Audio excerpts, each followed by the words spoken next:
The Codex Vaticanus, a tool of power, profit, and fear. Welcome to Baldy's Thoughts, the channel where we challenge what you've been told, uncover hidden truths, and shed light on the forces that shape our world. If you're ready to question the narrative, hit that like button, subscribe, and let's dive in. Today, we're uncovering the untold story behind one of the most revered artifacts in religious history, the Codex Vaticanus.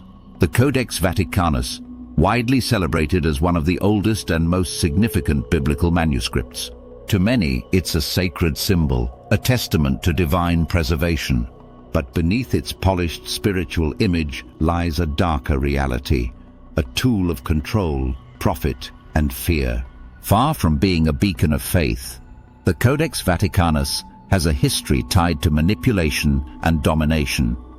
Let's start by exploring how this manuscript became an instrument for consolidating power.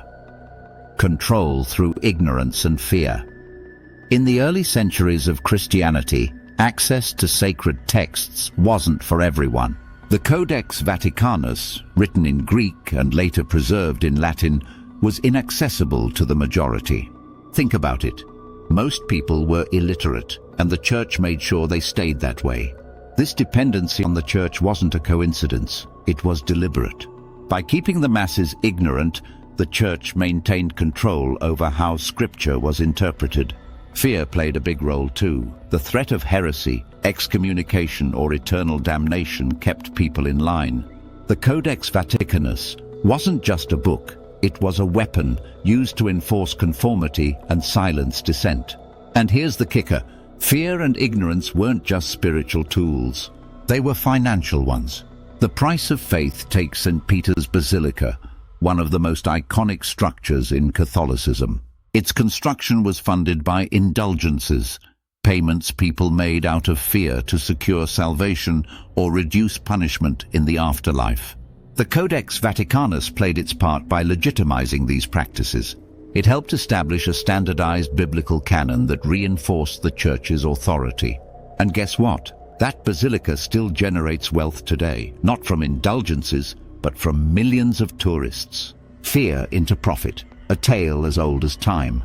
Struggles for control, past and present. The Reformation brought these issues into sharp focus. Protestant and Catholic factions fought for control over biblical narratives, sparking wars that devastated Europe. Regular folks, people like you and me, became collateral damage in battles over spiritual and political dominance. But the story doesn't stop in the past. Today, movements like evangelical nationalism in the US echo these same tactics.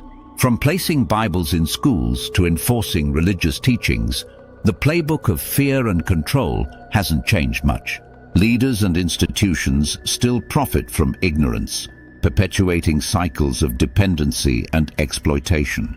So, what can we learn from the Codex Vaticanus? This isn't just a history lesson, it's a call to examine the systems of manipulation that persist today.